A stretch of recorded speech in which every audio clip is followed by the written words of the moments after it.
आप सुन रहे हैं लोटस भक्ति। आइए सुनते हैं आदि शंकराचार्य की जीवनी।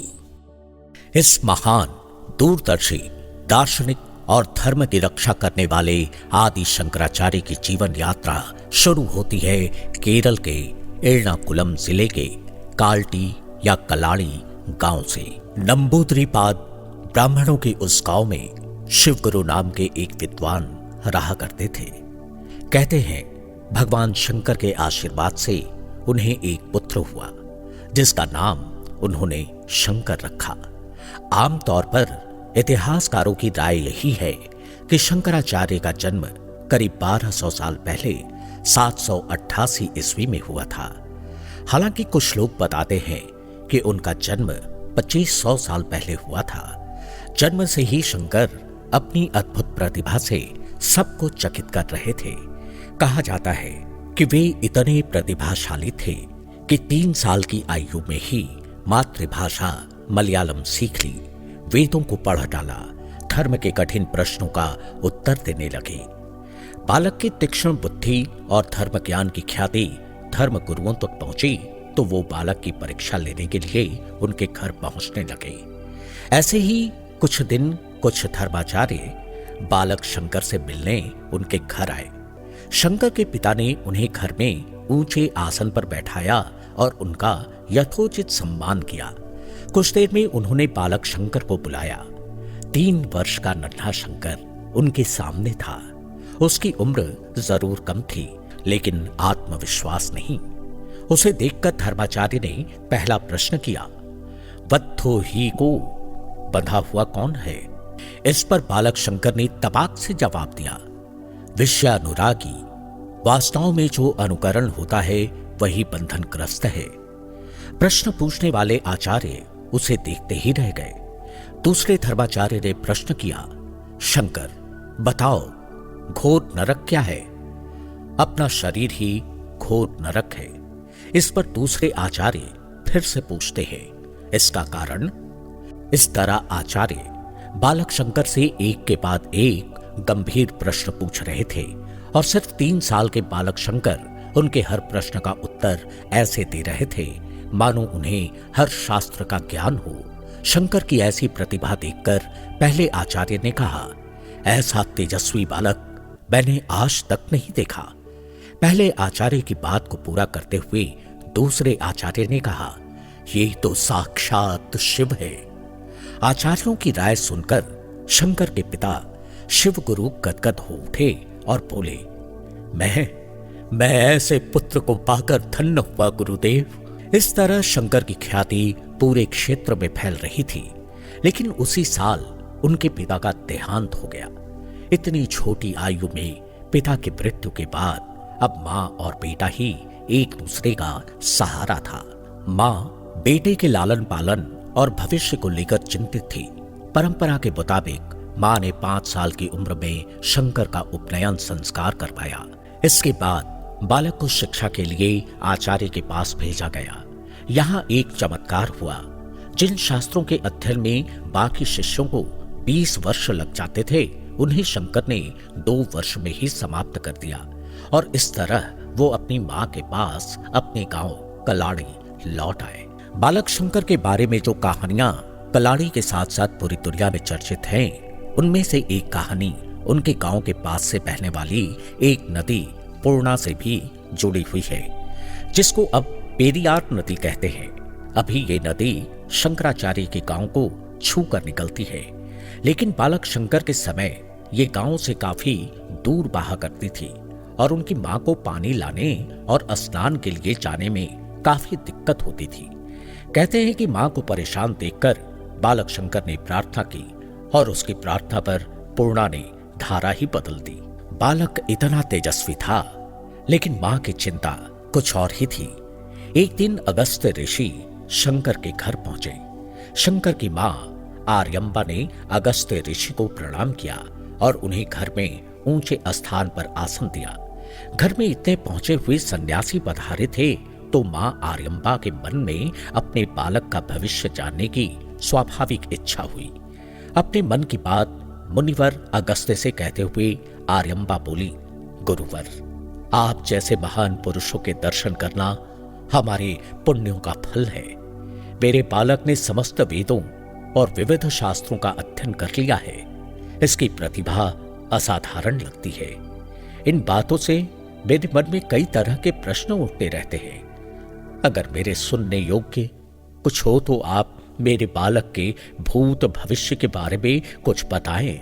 आर्यम्बा की बात सुनकर अगस्त्य ऋषि कुछ पल के लिए ध्यान मग्न हुए और फिर बोले, हे पतिव्रते, तुम्हारे पुण्य और भाग्य से भगवान शंकर स्वयं तुम्हारी कोख से अवतरित हुए हैं। ये सुनकर आर्यम्बा की खुशी का ठिकाना नहीं रहा। प्रसन्न होकर उन्होंने मुनिवर से फिर पूछा, और आचार्य, इसकी आयु? शंकर की मां द्वारा बालक की आयु पूछने पर अगस्त्य ऋषि कुछ देर सोचते हुए बोले, देवी, तुम्हारे पुत्र की आयु 8 वर्ष और फिर 8 वर्ष अर्थात 16 वर्ष पर किसी विशेष कारणवश 16 वर्ष और ये इस लोक में रहेगा। और इतने में अगस्त्य ऋषि के साथ बैठे एक शिष्य ने ऋषि को आगे बोलने से रोक दिया। ये देखकर मां आर्यम्बा और घबरा गई और उन्होंने मुनिवर से पूछा, ये क्या कह रहे हैं आचार्य? सिर्फ 32 वर्ष की आयु? इस बार आचार्य ने केवल हां में सिर हिलाया।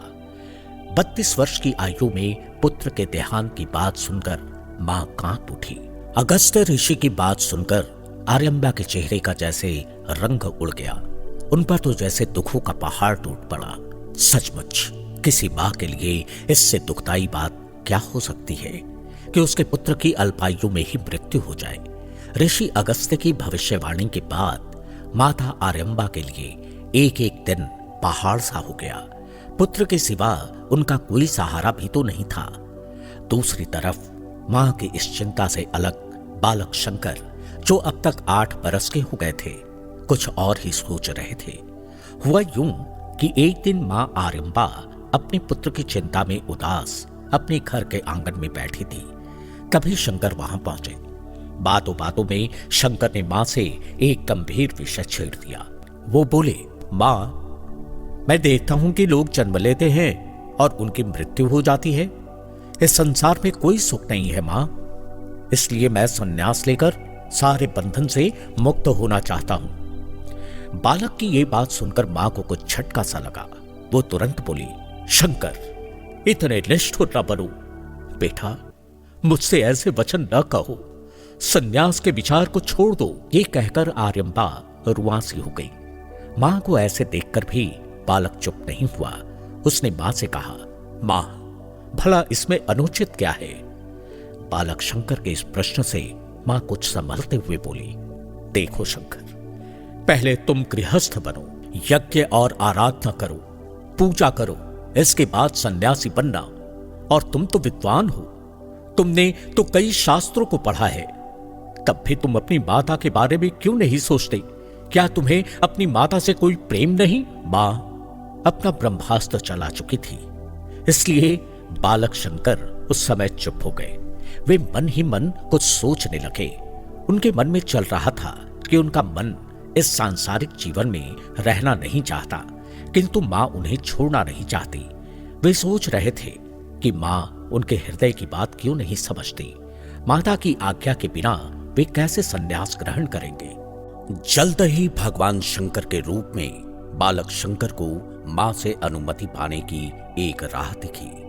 मां ने जब संन्यास लेने की अनुमति नहीं दी तो शंकर ने एक लीला रच डाली। एक दिन वो पूर्णा नदी पर नहाने गए।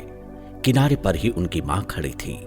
मां ने देखा, नहाते नहाते अचानक बालक शंकर डूबने लगे और जोरों से चिल्लाए, मुझे बचाओ, मुझे बचाओ, मुझे कोई खींच रहा है। तभी वहां पास में खड़े एक व्यक्ति ने कहा, अरे उसे तो घड़ियाल खींचे ले जा रहा है। ये सुनते ही मां आर्यम्बा के होश उड़ गए। उन्होंने आओ देखा न ताओ, वो शंकर को बचाने के लिए नदी में उतर गई। मां के पीछे पीछे दूसरे लोग भी भागने लगे। मां अभी शंकर से दूर थी और उधर घड़ियाल शंकर को खींचता ही जा रहा था। शंकर ने चिल्लाते हुए मां से कहा, मां, यदि तुम मुझे संन्यास लेने की आज्ञा दो तो ये घड़ियाल मुझे छोड़ देगा। मां आश्चर्य से शंकर को देखने लगी। मां ने बालक का ध्यान खींचते हुए फिर कहा, मां जल्दी बोलो, बस कुछ ही क्षण बचे हैं मां। बालक की लीला मां ने समझ लिया। आखिरकार उन्होंने उन्हें संन्यास देने की अनुमति दे दी। कहते हैं कि बालक शंकर ने माया की रचना की और मां को उसी माया के भ्रम में फंसाकर उनसे संन्यास की अनुमति ली। किंतु दूसरा पक्ष ये कहता है कि अनुमति देने में देर करते हुए मां असल में बालक शंकर के जीवन की परीक्षा ले रही थी। जब बालक उस परीक्षा में खरा उतरा तो फिर उन्होंने देर नहीं की। इस बारे में श्री शंकराचार्य संस्कृत विश्वविद्यालय कलाड़ी की डॉक्टर वी वसंत कुमारी कहती हैं, बालक की माया को समझने के बाद मां आर्यम्बा ने शंकर से कहा कि वे संन्यास की अनुमति तो दे रही हैं, किंतु उनकी एक इच्छा है कि जब उनका देहांत हो तो शंकर उनके पास आए और वही उनका अंतिम संस्कार करे। तब बालक शंकर ने मां से ये वादा किया कि जब भी उनको शंकर की उपस्थिति चाहिए होगी वे उनके पास जरूर आएंगे। आज भी कलाड़ी के मंदिर परिसर शंकराचार्य की मां आर्यम्बा के अंतिम संस्कार से जुड़ी जगह चिन्हित है।